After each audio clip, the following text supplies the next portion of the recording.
Hi friends, I am Martin. Word of the day is endeavor. The word endeavor can be used as verb and noun. It means to try hard to make something happen அப்படின்னு சொல்லலாம். அதாவது ஏதாவது ஒன்றை நடக்க வைக்க கடினமாக முயற்சி செய்தல் அப்படின்னு அர்த்தம். பொதுவாக சொல்லணும் அப்படின்னு சொன்னால் நாம் வாழ்கிற இந்த வாழ்க்கையில் ஒவ்வொரு மனுஷனும் பணம், பதவி, அதிகாரம் போன்ற தற்காலிக சந்தோஷத்தை தருகிற விஷயங்களை அடைய பெரும் முயற்சி எடுத்துக்கொண்டிருக்கிறான் அப்படின்னு சொல்லிட்டு சொல்லலாம். ஒரு அரசியல்வாதியாக இருந்தால் எவ்வாறாக தொடர்ந்து பதவியில் இருக்கலாம் என்பதற்காக தொடர்ந்து பெருமுயற்சி எடுத்துக்கொண்டிருக்கிறான் அப்படின்னு சொல்லலாம்.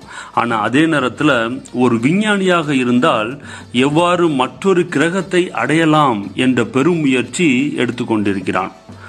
மேலும் ஒரு சாதாரண மனுஷன் இந்த பூமியில எப்படியாவது ஒரு குட்டி நிலமாவது வாங்கிடணும் அப்படின்னு சொல்லி பெருமுயற்சி செய்கிறான் அப்படின்னு சொல்லலாம்.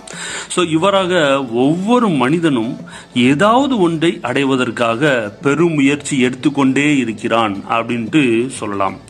ஸோ இவ்வாறாக இந்த என்டேவர் அப்படிங்கிற இந்த வார்த்தையை பெருமுயற்சி செய்தல் அப்படிங்கிற அர்த்தத்தில் வெர்பா பயன்படுத்தலாம். மேலும் பெருமுயற்சி அப்படின்னு சொல்லும் போதுல நவுனாக பயன்படுத்தலாம். மேலும் முயற்சி அப்படிங்கிற அர்த்தத்திலையும் பயன்படுத்தலாம். ஆனால் அதே நேரத்தில் அது ஒரு பெரும் முயற்சியாக இருக்கணும் அப்படிங்கிற இடத்துல இந்த என்டேவர் அப்படிங்கிற இந்த வார்த்தையை பயன்படுத்துங்க. இதை வச்சு சென்டென்சஸ் சொல்றேன்.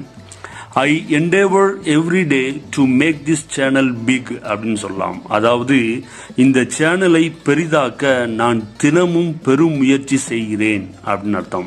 இன்னொரு சென்டென்ஸ் சொல்றேன். I hope that my endeavor would make it happen one day அப்படின்னு சொல்லலாம். அதாவது எனது முயற்சி ஒரு நாள் அதனை நடைபெறச் செய்யும் என நான் நம்புகிறேன் அப்படின்னு அர்த்தம். ஸோ ஃப்ரெண்ட்ஸ், இந்த பெரும் முயற்சி செய்தல் அப்படிங்கிற இடத்துல வெர்பா பயன்படுத்துங்க. மேலும் பெரும் முயற்சி அப்படிங்கிற இடத்துல நவுனா பயன்படுத்துங்க. இதை வச்சு சென்டென்சஸ் எழுதி பாருங்க. எழுதின சென்டென்ஸை கமெண்ட்ஸில் பதிவிடுங்க. மேலும் உங்கள் வாழ்க்கையில் பயன்படுத்துங்க. இந்த வீடியோவை உங்கள் ஃப்ரெண்ட்ஸ் ஒருத்தருக்கு ஷேர் பண்ணுங்க. ரொம்ப யூஸ்ஃபுல்லாக இருக்கும். Take care. பாய்.